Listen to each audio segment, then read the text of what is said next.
नमस्कार दोस्तों, कैसे हैं आप लोग। उम्मीद करता हूँ खुश होंगे, मज़े में होंगे।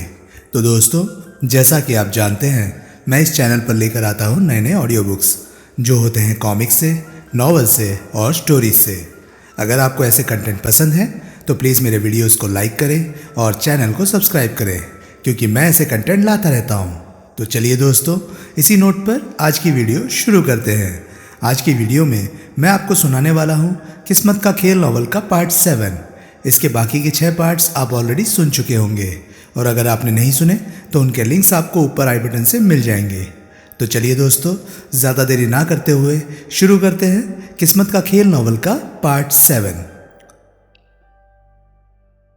रूपचंद का जी चाहा कि वो कह दे मुझे क्या, लेकिन वो खामोश रहा। तुम बाहर क्या कह रहे थे? दत्तानी बोला। मैं कह रहा था कि मैं तुम्हारी रकम लौटाने आया हूँ। हाँ, यही सुना था मैंने। कानों पर विश्वास नहीं हुआ था, इसलिए दोबारा पूछा।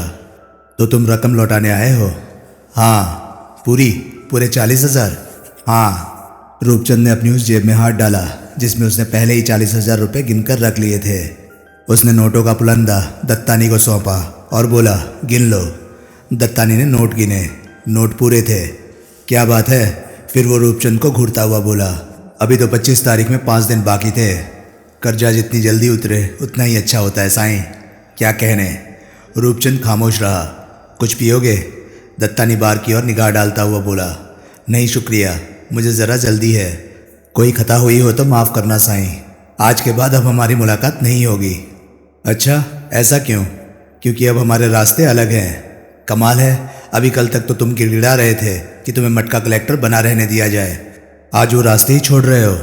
हाँ, अब मैं तुम्हारा देनदार नहीं। अब तुम्हारा मेरा हिसाब बराबर है। मैं जाता हूँ, नमस्ते। वो घूमकर दरवाजे की ओर बढ़ने लगा तो वहीं थमक कर खड़ा हो गया।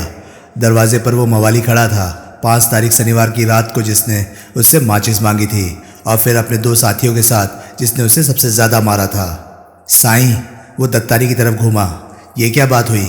कोई ख़ास बात नहीं हुई। दत्तानी बड़े कुटिल भाव से मुस्कुराया। मुझे आज तेरे रोकड़े के साथ यहाँ आने की उम्मीद थी, इसलिए मैंने इस मूर्ति को तेरे स्वागत के लिए यहाँ बुला छोड़ा था। तुम्हें? रूपचंद हकलाया। मेरे यहाँ आने की उम्मीद थी? हाँ। क्यों? क्योंकि मेरी गारंटी है कि कल रात जौहरी बाजार की डकैती में तू शामिल था। अब तू पूछेगा कि मुझे ये गारंटी क्यों कर हुई। मैं तेरे पूछे बिना तुझे बताता हूँ। मुझे ये गारंटी इसलिए है क्योंकि मुझे पहले तेरे वॉल्ट की सेंधमारी में भी शामिल होने की गारंटी थी। तूने पुलिस वालों को बेवकूफ़ बना लिया और ये कहकर छोड़ गया कि तू इत्तेफाकिया एन सायरन बजने के वक्त जौहरी बाज़ार में मौजूद था। लेकिन मैं ऐसे बेवकूफ़ नहीं बनने वाला। मुझे मालूम है कि तू इसलिए वहाँ मौजूद था क्योंकि तू सेंधमारी में शामिल था। जानता है मैंने इकबाल सिंह को क्या कहा था? मैंने उसे कहा था कि अगर आज अपना सिंधी भाई रूपचंद जगनानी 40,000 रुपये लौटाने यहाँ आ गया तो फिर ये अपने आप में सबूत होगा कि तू डकैतों का साथी है। साले, कल तक तेरे पास काला पैसा नहीं था, अब कैसे आ गए तेरे पास मुझे एक मुश्त लौटाने के लिए 40,000 रुपये? बोल, जवाब दे। रूपचंद के मुंह से बोलना फूटा। बोलने की कोशिश में उसे अपना गला रुंधता महसूस होने लगा। अगर तेरे में रत्ती भर भी अकल होती, दत्तानी तिरस्कारपूर्ण स्वर में बोला, तो तू आज ही रोकड़ा लौटाने यहाँ ना पहुँच गया होता। तू यहाँ 25 तारीख को आता और काबिल रहम शक्ल बनाकर ये कहकर मुझे रोकड़ा लौटाता कि तेरा ईश्वर ही जानता है कि कैसे तूने उस रकम का इंतज़ाम किया था। लेकिन तू आज आया, जौहरी बाज़ार में डाका पड़ते ही आया। मेरा उस डाके से कोई वास्ता नहीं। तूने कह दिया और मैंने मान लिया। लेकिन साईं, मैं कहता हूँ कि मुझे पता है तू क्या कहता है। जो कहता है वो मत कह, और वो सुन जो मैं कहता हूँ। वो देख जो मैं करता हूँ। क्या? मूर्ति तलाशी ले हरामजादे की। वो हुक्म होते ही मूर्ति के पहलू में एक और प्यादा प्रकट हुआ। उसने ऐन वैसे ही रूपचंद को पीछे से जकड़ लिया जैसे उसे 5 तारीख वाले शनिवार की रात को जकड़ा गया था। मूर्ति उसकी तलाशी लेने लगा। रूपचंद प्यादे की पकड़ में छटपटाता रहा। मूर्ति उसकी जेबें टटोलता रहा। ज्यों ज्यों रूपचंद की जेबों से नोट बरामद होते गए, दत्तानी के नेत्र फैलते गए। 2 मिनट में रूपचंद की जेबों का सारा माल बाहर आ गया। झूलेलाल, दत्तानी बोला, कहाँ से आया इतना सारा माल तेरे पास? जैकपॉट लग गया क्या? तुम्हें क्या, कहीं से भी आया हो? रूपचंद भन्ना कर बोला। तुम्हारी रकम तो लौटा दी ना मैंने। हाँ, वो तो है, बराबर है। मेरा माल वापस करो और मुझे जाने दो। कितना माल है ये? रूपचंद ने उत्तर न दिया। मूर्ति, इसे छोड़ दे और नोट गिन। 2,45,000 रुपये, रूपचंद धीरे से बोला। जमा वो 40,000 जो तूने मुझे दिए। इतना माल तेरे पास कहाँ से आया रूपचंद? रूपचंद परे देखने लगा। रूपचंद, मैंने तेरे से एक सवाल पूछा है। रूपचंद ने उत्तर नहीं दिया। जवाब नहीं देगा तो जानता है क्या होगा? जानता हूँ। तुम मूर्ति को कहोगे कि ये मेरे को मार लगाए। पहले भी तो इसने तुम्हारे कहने पर मेरे को मारा था। तू नहीं जानता क्या होगा? इस बार तेरे को कुछ नहीं होगा रूपचंद। इस बार जो कुछ होगा तेरे पुटड़े की बीवी को होगा, उसकी नाबालिग बेटी को होगा। यही होगा, तेरे सामने होगा। और तब तक होगा जब तक तू बक नहीं देगा कि इतना माल तेरे पास कहाँ से आया। तेरी वो फूल जैसी पोती तेरे सामने। ठहर जा साले। रूपचंद दत्तानी पर झपटा, लेकिन मूर्ति ने उसे रास्ते में ही थाम लिया। उसने रूपचंद को फिरकनी की तरह अपनी तरफ घुमाया और उसकी पसलियों में ताबड़तोड़ 3-4 घूंसे रसीद किए। रूपचंद पेट पकड़कर दोहरा हो गया। उसका चेहरा पीड़ा से विकृत हो उठा और आंखों में आंसू छलक आए। अब बोल, जवाब दे। दत्तानी यूं सहज भाव से बोला जैसे कुछ भी ना हुआ हो। बकता है या मंगवाऊं यहाँ तेरी बहू और तेरी पोती को? दत्तानी, रूपचंद बड़ी कठिनाई से कह पाया, तू शायद भूल गया है कि मेरा पुत्रा कौन है। तूने उसके बीवी बच्चे की तरफ एक भी उंगली उठाई तो बंबई की सारी पुलिस तेरे पीछे पड़ जाएगी। ऐसी धमकियां मैंने बहुत सुनी है बुड्ढे। तू ये जानकर क्या करेगा कि ये माल मेरे पास कहाँ से आया? क्या करूँगा? पूछता है क्या करूँगा? अरे मैं वो माल भी कब्जाऊँगा जिसका ये माल एक मामूली हिस्सा है। साले, कोई टुच्चा मवाली बंबई शहर में कंपनी की इजाज़त के बिना ऐसी वारदात नहीं कर सकता कोई। तभी कॉल बेल बजी। दत्तानी के इशारे पर मूर्ति दरवाज़ा खोलने चला गया। कुछ क्षण बाद राशि शान से अपने सिपह सालार और 4 बॉडीगार्डों के साथ इकबाल सिंह ने वहां कदम रखा। दत्तानी ने बड़े अदब से उसका अभिवादन किया। रूपचंद, इकबाल सिंह करीब आकर उसकी पीठ पर धौल जमाता हुआ बोला, कैसा है? रूपचंद के मुंह से बोल न फूटा। जवाब में वो सिर्फ सहमति में सिर हिला पाया। फिर इकबाल सिंह की निगाह मेज पर पड़े हुए नोटों पर पड़ी। उसने प्रश्नसूचक नेत्रों से दत्तानी की तरफ देखा। रूपचंद से बरामद हुए। दत्तानी बोला, कितने? 2,45,000, उन 40,000 रुपये के अलावा जो इसने मुझे पहले खुद लौटाए। वाह रूपचंद, तूने तो कमाल कर दिया। दत्तानी ने जब पहले मुझे ये इशारा दिया था कि 2 डकैतों का साथी हो सकता है तो मैं हंसते हंसते लोटपोट हो गया था। अपना रूपचंद, वो मटका कलेक्टर रूपचंद और डकैती का साथी। अब मैं अपनी गलती मानता हूँ। तू तो बहुत तीस मार का निकला रूपचंद। तुझे तो यकीनन कंपनी में कोई बड़ा ओहदा मिलना चाहिए। मैं अब कंपनी के लिए काम नहीं करना चाहता। रूपचंद हिम्मत करके बोला। क्यों?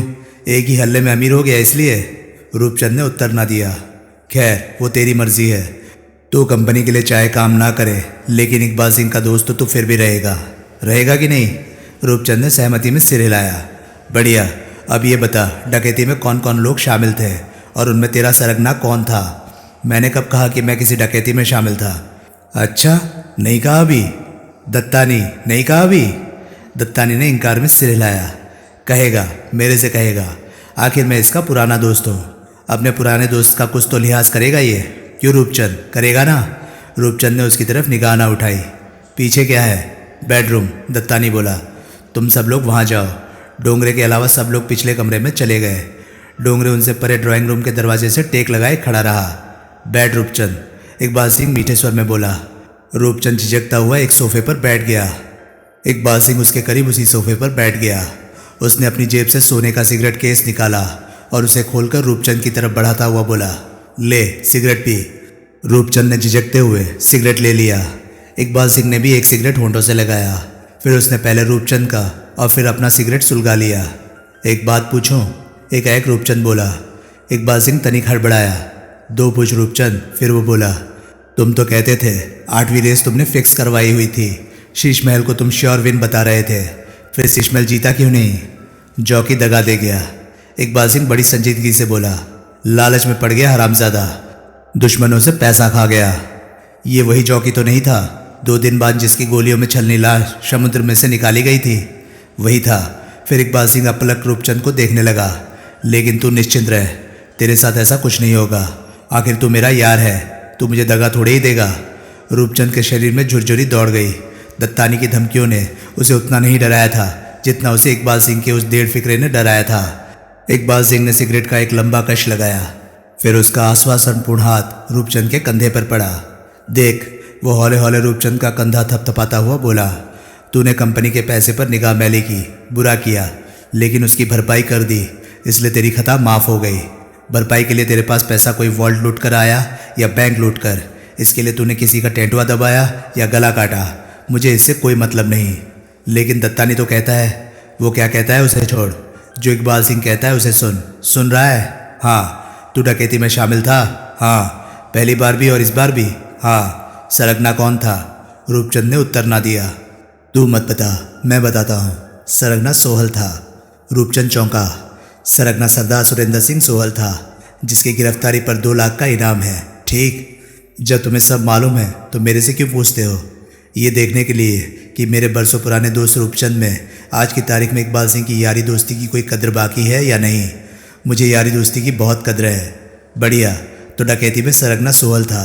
हाँ। इस वक्त कहाँ है वो? तुम क्यों जानना चाहते हो? क्योंकि मैं महसूस करता हूँ कि ऐसा कांटे का आदमी कंपनी में होना चाहिए। मैं उसकी तरफ दोस्ती का हाथ बढ़ाना चाहता हूँ और उसे कंपनी की छत्र छाया में लाना चाहता हूँ। रूपचंद को वो बात जंची। कांटे का आदमी तो वो है, वो बोला। तभी तो देखना, उसके हमारे साथ आ मिलने से कंपनी की कितनी ताकत बढ़ती है। अब बोल, इस वक्त वो कहाँ है? चेंबूर में, तुकाराम नाम के आदमी के घर पर। पक्की बात? हाँ। तूने खुद उसे वहाँ देखा है? हाँ। वो वहाँ आता जाता है या वहाँ रहता है? मेरे ख्याल से तो वहाँ रहता है। इकबाल सिंह ने कहर भरी निगाहों से परे खड़े डोंगरे को देखा। कितना निकम्मा था उसका सिपह सालार। कितने निकम्मे थे तुकाराम के घर की निगरानी करते उसके आदमी, जो कहते थे कि सोहल के कदम तुकाराम के घर में नहीं पड़े थे। इकबाल सिंह ने सिगरेट फेंक दिया और उठ खड़ा हुआ। चल, वो बोला। कहाँ? चेंबूर, तुकाराम के घर। मैं क्यों? क्योंकि सोहल तेरा दोस्त है और तू मेरा दोस्त है। तू मुझे सोहल से मिलवाने का अहम काम करेगा। ओह, रूपचंद बोला। फिर उसने सामने मेज पर पड़े नोटों पर निगाह डाली और बोला, ये नोट तेरे हैं।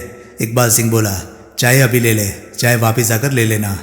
अब मैं वापस आकर क्या करूँगा? ठीक है, अभी ले ले। रूपचंद नोट बिनने लगा और सोचने लगा कि इकबाल सिंह बड़े अच्छे मौके पर आया, वरना दत्तानी पता नहीं उसकी क्या दुर्गति करता। कितना मूर्ख था रूपचंद जगनानी। मुबारक अली को एसीपी देवड़ा के सामने पेश किया गया। उसको ये बात बड़ी अजीब लगी कि एसीपी के ऑफिस में मौजूद सारे पुलिसिये उसके थोबड़े की जगह उसके पैरों को देख रहे थे। क्या नाम है तुम्हारा? देवड़ा सख्ती से बोला। मुबारक अली। कहाँ रहते हो? फोर्ट में। फोर्ट में कहाँ? आर्थर बंदर रोड पर, टेलीफोन एक्सचेंज के बाजू में, मकान नंबर 15, फ्लैट नंबर 3। काम क्या करते हो? बाप, ऐसे सवाल क्यों पूछते हो जिसके वो क्या कहते हैं अंग्रेजी में? जवाब तो मेरे को मालूम। घर से पकड़कर मंगवाया, फिर भी नाम पता पूछते हो। रविवार 13 तारीख की रात को तुम कहाँ थे? याद नहीं? मैं याद दिलाता हूँ। तब तुम एक मेटाडोर वैन में सवार थे, जिसमें वेल्डिंग में काम आने वाले सिलेंडर लदे हुए थे और जिसे जॉर्ज सेबेस्टियन नाम का एक छोकरा चला रहा था। वैन को माहिम काजवे के नाके पर रोका गया था, तो तुमने करीम बख्श नाम के अपना वाकिफकार निकल आए सिपाही को बताया था कि तुम्हारी गाड़ी बिगड़ गई थी और तुमने उस वैन पर लिफ्ट मांगी थी। याद आया? बरोबर याद आया बाप। वैन का ड्राइवर तुम्हारे लिए एकदम नावाकिफ था। हाँ, वो कोई सी वैन थी जो तुम्हें सड़क पर जाती मिल गई थी और तुमने जिससे लिफ्ट मांग ली थी। हाँ, वैन का ड्राइवर तुम्हारे लिए एकदम अजनबी था। हाँ, पहले भी तो बोला बाप, वो ड्राइवर जॉर्ज सेबेस्टियन था। होएगा बाप, अपन नाम नहीं पूछेला था। तुम किसी जॉर्ज सेबेस्टियन को नहीं जानते? नक्को, तुम झूठ बोल रहे हो। देवड़ा ने एकाएक मेज पर जोर से घूंसा जमाया और गरज कर बोला, अगर तुम किसी जॉर्ज सेबेस्टियन को नहीं जानते तो ये क्यों कर हुआ कि जो टैक्सी जॉर्ज सेबेस्टियन चलाता था देना बैंक से, उसके कर्जे के कागजात पर बतौर जामीन तुमने दस्तखत किए थे। बोलो, जवाब दो। दे तो रहा हूँ जवाब, धमका क्यों रहे हो बाप? जवाब दो। अब उनका बोला कि अपन टैक्सी ड्राइवर जॉर्ज सेबेस्टियन को नहीं जानता। उसके बारे में तो तुम मेरे से पूछा तक नहीं। तुम तो अपन से उस मेटाडोर वैन के ड्राइवर के बारे में पूछेला है। मेटाडोर वैन तुम्हारा यार टैक्सी ड्राइवर जॉर्ज सेबेस्टियन ही चला रहा था। नहीं चला रहा था, मुबारक अली बड़े इत्मीनान से बोला। जॉर्ज सेबेस्टियन की शिनाख्त उस मेटाडोर वैन ड्राइवर की शकल में हो चुकी है। शिनाख्त करने वाला भांग खाएला होगा या चरस पिएला होगा। आजकल ऐसा फोकट का माल तुम्हारे महकमे के लोगों में बहुत, वो क्या कहते हैं अंग्रेजी में, मशहूर है। शट अप बाप, इसका अंग्रेजी में क्या मतलब हुआ? मुबारक अली, उस रात तुमने अपने जोड़ीदार जॉर्ज सेबेस्टियन के साथ जूहू विले पार्ले स्कीम के इलाके में स्थित एक सरकारी गोदाम से गैस के सिलेंडर चुराए थे और उन्हें उस मेटाडोर वैन में ढोया था जो कि माहिम क्रीक के नाके पर रोकी गई थी। बाद में वही सिलेंडर जोरी बाजार की डकैती में इस्तेमाल हुए थे। इससे साबित होता है कि तुम भी इस डकैती में शामिल थे। नहीं साबित होता। तुम्हारा जोड़ीदार जॉर्ज सेबेस्टियन उस डकैती में शामिल था, ये साबित हो चुका है। ज़रूर हो चुका होगा। तुम डकैती में शामिल थे? नहीं शामिल था। क्या सबूत है तुम्हारे पास कि अपन डकैती में शामिल था, सिवाय इसके कि इत्तेफाक से अपना वो छोकरा जॉर्ज डकैती में शामिल था और ये भी तुम ही लोग बोलेला है। अपन को तो इसका भी यकीन नहीं। सबूत है हमारे पास तुम्हारे खिलाफ। क्या सबूत है? तुम्हारे जूते के निशान सिलेंडर के गोदाम के करीब वहाँ पाए गए थे जहाँ से जाली काटकर सिलेंडर चुराए गए थे। उन जूतों के निशानों पर हमेरा चौकटा चपेला है। तुम 12 नंबर का जूता पहनते हो, तो क्या हुआ? ये एक गैर मामूली साइज़ है, तो भी क्या हुआ? बाप, बम्बई में 90 लाख लोग रहते हैं। अब ये ना बोलना कि तुम लोग चेक कर चुके हो कि एक मेरे को छोड़कर उन 90 लाख लोगों में से कोई भी 12 नंबर का जूता नहीं पहनता। तुम्हारे जूते की हमारे पास पहचान है। अब तक डटकर पुलिस का मुकाबला करता हुआ मुबारक अली सक पकाया। पहचान है? वो बोला। हाँ, देवड़ा पुरजोर स्वर में बोला। क्या पहचान है? तुम्हारे जूते के सोल का पैटर्न हमारे पास है। क्या? फाल्के, इसे प्लास्टर कास्ट दिखाओ। इंस्पेक्टर फाल्के ने एक अलमारी में से निकालकर प्लास्टर ऑफ पेरिस की सहायता से मौका वारदात से उठाया हुआ मुबारक अली के जूतों के निशानों का प्लास्टर कास्ट मुबारक अली को दिखाया। इस पर बना पैटर्न देख रहे हो? ये एक खास तरह का पैटर्न, जो कि मुबारक अली व्यंग्यपूर्ण स्वर में बोला, 12 नंबर के एक ही जूते पर बनाया गया होगा। नहीं, लेकिन ये बाएं पाँव का सोल यहाँ के पंजे के पाँव से कटा हुआ है। ऐसे किसी और जूते का भी बायां ही सोल यूं ही कटा हुआ हो, ये नहीं हो सकता। नहीं हो सकता तो ये मुबारक अली कि अब तुम एक पुलिस पार्टी के साथ अपने फ्लैट पर वापस जाओगे। यहाँ की तुम्हारी मौजूदगी में तुम्हारे फ्लैट की तलाशी होगी। अगर तुम्हारे फ्लैट से ऐसे सोल वाला 12 नंबर का जूता बरामद हुआ तो क्या बताने की ज़रूरत है कि फिर तुम्हारा क्या हश्र होगा? अगर जूता बरामद होगा तो तुम्हें तलाशी से कोई एतराज़? नक्को, शौक से तलाशी लो बाप, अब उनकी ओर से कोई वांदा नहीं। मुबारक अली की लापरवाही देवड़ा को उलझन में डाल रही थी। वो मुबारक अली के चेहरे पर हवाइयाँ उड़ते देखने का तलबगार था, जबकि उसके कान पर जूं तक नहीं रेंग रही थी। देवड़ा नहीं जानता था कि अपने उन जूतों में स्थायी रूप से बस गई सिविर की बदबू से तंग आकर मुबारक अली ने वे जूते अभी पिछले रोज ही स्टेनलेस स्टील के 4 गिलासों के बदले में एक बर्तन बेचने वाले को दे दिए थे। 5 कारों में कंपनी के 25 आदमियों के साथ इकबाल सिंह चैम्बूर पहुंचा। वहां बड़ी मुस्तैदी से चुपचाप तुकाराम के मकान को घेर लिया गया। डोंगरे के संकेत पर रूपचंद ने कॉल बेल बजाई। वागले ने दरवाजे में लगे लेंस में से झांककर पहले देखा कि कौन आया था और फिर दरवाज़ा खोला। तुरंत 4 प्यादों के साथ डोंगरे भीतर दाखिल हुआ। प्यादों ने वागले को यूं दबोचा कि वो ना बोलने के काबिल रहा और ना हिलने के। 4 अन्य प्यादों के साथ डोंगरे आगे बढ़ा और तुकाराम के बेडरूम में पहुंचा, जहां की विमल तुकाराम से विदा ले रहा था। डोंगरे ने खामोशी से दोनों को जता दिया कि उन्होंने हिलना डुलना नहीं था। दाता, विमल मनी मन बोला, खेल खत्म। प्यादे खामोशी से सारी इमारत में फिर गए और उन्होंने आकर अपने सिपह सालार को रिपोर्ट दी कि इमारत में कोई और नहीं था। फिर दत्तानी और बॉडीगार्डों के साथ वहाँ इकबाल सिंह की एंट्री हुई। इकबाल सिंह ने अपने सामने मौजूद तीनों सूरतों पर निगाह डाली और फिर रूपचंद से बोला, वो कहाँ है? रूपचंद ने विमल की तरफ इशारा कर दिया। इकबाल सिंह ने एक उचटती निगाह सोहल पर डाली और फिर बोला, रूपचंद, सोहल कहाँ है? यही तो सोहल है, रूपचंद बोला। फिर वह विमल से संबोधित हुआ, तुम घबराओ नहीं, बॉस तुम्हारी तरफ दोस्ती का हाथ बढ़ाने आया है। बॉस तुम्हें कंपनी की छत्र छाया में आने का दावतनामा देने आया है। मूर्ख, विमल मनी मन बोला। ये सोहल है? इकबाल सिंह रूपचंद को घूरता हुआ बोला। हाँ, रूपचंद बोला।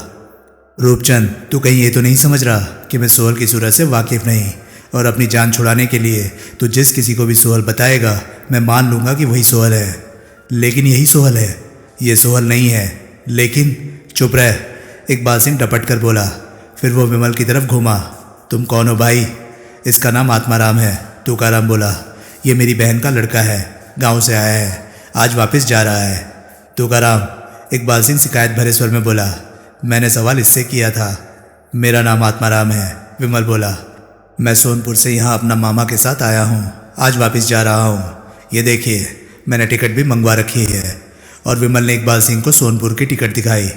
इकबाल सिंह ने बड़ी बारीकी से टिकट का मुआयना किया और ये बात खास तौर से नोट की कि टिकट पर उसी रोज़ की तारीख दर्ज थी। क्या माजरा था? आत्माराम, इकबाल सिंह बोला, तू इसे जानता है? विमल ने रूपचंद पर निगाह डाली और इनकार में सिर हिला दिया। मैं जानता हूँ, तुकाराम बोला। इसका नाम रूपचंद है। ये वागले के एक दोस्त के साथ कभी कभी यहाँ आया करता है। कौन दोस्त? उसका नाम सतीश आनंद है, फिल्मों में काम करता है। कहाँ रहता है? वागले ने पता बताया। डोंगरे ने तत्काल पता नोट कर लिया। तुकाराम, तेरे को मालूम है सोहल आजकल कहाँ है? नहीं, तुकाराम बोला। मालूम होता तो मुझे बताता। तुकाराम ने इनकार में सिर हिलाया। जानता है ना ये सवाल तेरे से कौन पूछ रहा है? जानता हूँ। जोरी बाजार की डकैती से कितना माल पीटा? किसने? तूने। मैंने बिस्तर पर पड़े पड़े। इकबाल सिंह खामोश रहा। हालात उसे बहुत उलझन में डाल रहे थे। कोई बात तर्क की कसौटी पर खरी नहीं उतर रही थी। उसका दिल गवाही दे रहा था कि कहीं ज़रूर कोई गड़बड़ थी, लेकिन क्या गड़बड़ थी ये उसके पल्ले नहीं पड़ रहा था। रूपचंद कहता है, वो बोला, कि ये जोरी बाजार की डकैती में शामिल था और उसका डकैती में सरगना सोहल था। तुकाराम यूं हंसा जैसे भारी मजाक की बात सुन ली हो। लेकिन ये सच है, रूपचंद व्याकुल भाव से बोला। और यही आदमी, उसने विमल की तरफ इशारा किया, हमारा सरगना था, यही सोहल है। मैं अंधा हूँ? इकबाल सिंह कहर भरे स्वर में बोला। रूपचंद ने जोर से थूक निकली। लेकिन कहा इसने यही था कि ये सोहल है। अपनी बला किसी और के सिर मरने से तेरी खलासी नहीं होने वाली रूपचंद। इकबाल सिंह का स्वर एकाएक ऐसा हिंसक हो उठा कि रूपचंद के चेहरे पर हवाइयाँ उड़ने लगी। इसे वापस दत्तानी के यहाँ लेकर चलो, इकबाल सिंह ने आदेश दिया। लेकिन रूपचंद विक्षिप्तों की तरह चिल्लाया, लेकिन मैं कहता हूँ यही सोहल है। खामोश। रूपचंद सहम कर चुप हो गया। अच्छा तुकाराम, इकबाल सिंह बोला, तेरे को तकलीफ दी? तुकाराम के होंठ मशीनी अंदाज से मुस्कुराहट में फैले। जाने से पहले एक बात बोलता हूँ। क्या? कंपनी से वैर मोल लेने का नतीजा आज भी बुरा हो सकता है। जो कहानी शांताराम की मौत के साथ शुरू हुई थी और तेरे 3 और भाइयों की मौत के साथ ख़त्म हुई थी, वो आज भी दोहराई जा सकती है। मैं रिटायर हो चुका हूँ, रिटायर ही रहना। सोहल से गठजोड़ करके फिर ताव में ना आ जाना। मुझे तो पता भी नहीं कि सोहल कहाँ है। मुझे तो ये भी नहीं पता कि वो जिंदा है या मर गया। ये तो तेरे को पता है, जिंदा तो वो है। फ्रांसीसी पेंटिंगों की चोरी में उसका हाथ पुलिस साफ साफ साबित कर चुकी है। सब कुछ अखबार में छपा था। मैं अखबार नहीं पढ़ता, तेरा शागिर्द तो पढ़ता होगा। तुकाराम कुछ ना बोला। खैर फिलहाल नमस्ते। वो जाने के लिए घूमा। इकबाल सिंह, तुकाराम ने आवाज़ लगाई। इकबाल सिंह ठिठका। उसने तुकाराम की तरफ देखा। तुम्हारे एकाएक यहाँ धमकने से मेरा भांजा लेट हो गया है, इसकी गाड़ी छूट जाएगी। अगर तुम इसे साथ ले जाओ और रास्ते में कहीं से टैक्सी पर चढ़ा दो तो ठीक है। विमल अपने मामा जी से और वागले से गले लग के मिला और इकबाल सिंह के काफिले के साथ हो लिया। बॉम्बे सेंट्रल स्टेशन तक का फासला उसने इकबाल सिंह की बगल में बैठकर तय किया, लेकिन जिस शख्स को वो जान से मार देने का ख्वाहिशमंद था, उसकी उस वक्त उस पर पेश नहीं चल सकती थी। बहरहाल एक बात से वो खुश था, उसका नया चेहरा अपना करिश्मा पूरी कामयाबी के साथ स्थापित कर चुका था। पुलिस हेडक्वार्टर की 5वीं मंजिल पर स्थित एक बंद कमरे में परेशान हाल हजारा सिंह एक कुर्सी पर बैठा हुआ था। करीब मेज पर एक टेबल लैंप पड़ा था, जिसकी तीखी रोशनी उसके चेहरे पर पड़ रही थी। रोशनी में उसे आंखें खुली रखना मुहाल लगता था, लेकिन वो आंखें बंद करता था तो फौरन उसके सामने मौजूद इंस्पेक्टर का झन्नाटेदार थप्पड़ उसके मुंह पर पड़ता था और उसे अपनी गर्दन फिरकनी की तरह घूमती महसूस होती थी। डोप पेडलर हजारा सिंह ने अपने कुछ पक्के ग्राहकों के नाम लिए थे, जिन्हें जब पुलिस ने चेक किया था तो पाया था कि उनमें से किसी के डकैतों का साथी होने की संभावना नहीं हो सकती थी। हजारा सिंह, इंस्पेक्टर अशोक जगनानी बोला, इधर देख, इस भूरे कागज़ को देख। मेरे को पक्की खबर है कि इस भूरे कागज़ में हेरोइन की पुड़िया तू ही बनाता है कि नहीं? हजारा सिंह का सिर सहमति में हिला। हमें जिस आदमी की तलाश है वो डोप एडिक्ट है और ऐसी पुड़िया हेरोइन की अपने पास रखता है। वो तेरा ग्राहक है हजारा सिंह, और अगर तूने उस ग्राहक को न पकड़वाया तो मैं मार मार कर तेरी चमड़ी उधेड़ दूंगा। माल को? हजारा सिंह क्षीण स्वर में बोला, मैंने मालूम तो हो कि मैंने किसने पकड़वाना है। अपने एक ग्राहक को। केड़े ग्राहक को? उस ग्राहक की कोई पहचान, कोई अता पता भी तो होवे। अशोक ने असहाय भाव से गर्दन हिलाई। हर बार यहीं आकर गाड़ी अटक जाती थी। अशोक, एक इंस्पेक्टर फाल्के बोला। अशोक ने उसकी तरफ देखा। मुझे एक बात सूझी है। क्या? जो आदमी सारी रात सुरंग खोदता रहा हो, वो दिन में तो मुर्दों से शर्त लगाकर सोता होगा। तो ऐसा आदमी दिन में रोज़ इससे अपने नशे की खुराक लेने तो क्या जाता होगा? तुम क्या कहना चाहते हो? मैं ये कहना चाहता हूँ कि जिस आदमी के सामने रोज़ सारी रात सुरंग खोदते रहने जैसा जामारी का काम रहा हो और जो दिन में थकान की वजह से हिलने डुलने के भी काबिल ना रहता हो, उसने क्या इससे अपना कई दिनों के नशे का कोटा इकट्ठा ही नहीं हासिल कर लिया होगा? अशोक को बांध चची। हजारा सिंह, वो बोला। हाँ, हजारा सिंह यूं बोला जैसे कुएं की तलहटी से आवाज़ आई हो। इधर मेरी तरफ देख। बड़ी मेहनत से हजारा सिंह ने सिर उठाया। पिछले कुछ दिनों में तूने किसी एक आदमी को अपनी ढेर सारी पुड़िया इकट्ठी बेची है? वो खामोश रहा। जवाब दे साले, माल को सोचने तो दो। सोच ले, जितना मर्जी सोच ले, लेकिन जवाब अगर टाल मटोल वाला हुआ तो तेरी खैर नहीं। विक्ची है। किसको? एक बाऊ को। अबे बाबू का कोई नाम भी होगा? जामवंत राव। वो तेरा ग्राहक है? आहो। उसने हाल ही में तेरे से नशे की कुछ खुराकें इकट्ठी खरीदी थी? आहो। कितनी? 15। कब? 12 तारीख को। ये जामवंत राव कहाँ रहता है? क्या करता है? नहीं मालूम। क्या? अशोक आंखें निकाल कर बोला। रब दी 100 नहीं मालूम। फिर धंधा कैसे चलाता है? वो मेरे कॉल आता है। कहाँ? न्यू बॉम्बे रेस्टोरेंट में। तो हमेशा वहीं होता है? नहीं। फिर तुझे पता कैसे लगता है कि वो आने वाला है? वो पहले फ़ोन करता है ये बताने के लिए कि वो आ रहा है। आहो। उसका हुलिया बोल। हजारा सिंह ने जामवंत राव का हुलिया बयान किया। हुलिया सुनकर अशोक जगनानी का माथा ठनका। मैं अभी आया, वो बोला। फाल्के ने सहमति में सिर हिलाया। अशोक अपने कमरे में पहुंचा। उसने अपनी मेज़ की दराज में से वो तस्वीरें निकाली जो उसने शुक्रवार 4 तारीख की शाम को कमाटीपुरे में न्यू रेस्टोरेंट के सामने टेलीलेंस वाले कैमरे से खींची थी। उसने हजारा सिंह की तस्वीर छोड़कर बाकी उसके ग्राहकों की तस्वीरें संभाली और वापस लौटा। हजारा सिंह। अशोक वे तस्वीरें जबरन उसके हाथ में थमाता हुआ बोला। ये तस्वीरें देख और बता कि क्या इसमें तेरा वो ग्राहक है जिसका नाम तूने जामवंत राव बताया? देख। आंखें मिचमिचाता हुआ हजारा सिंह तस्वीरें देखने लगा। फिर उसने एक तस्वीर अलग करके अशोक को थमा दी। अशोक ने तस्वीर का मुआयना किया। तू? फिर वो बोला। सच कहता है कि तुझे इसका पता नहीं मालूम? 100 वाहेगुरु दी। वो हमेशा फ़ोन करके अपनी खुराक लेने आता है? आहो। आखिर बार इसका फ़ोन तुझे कब आया था? आज। अप्रत्याशित जवाब मिला। क्या? अशोक चौंका। आज तेरे इस ग्राहक ने, जामवंत ने तुझे आज फ़ोन किया था? आहो। अपनी खुराक हासिल करने के लिए? आहो। कहाँ आएगा वो? जित्थे हमेशा आता है। कमाटीपुरे न्यू बॉम्बे रेस्टोरेंट? आहो। कितने बजे? 5 बजे। अशोक ने घड़ी देखी। 4 बज चुके थे। हजारा सिंह वो उसे कंधा पकड़कर झंझोड़ता हुआ बोला।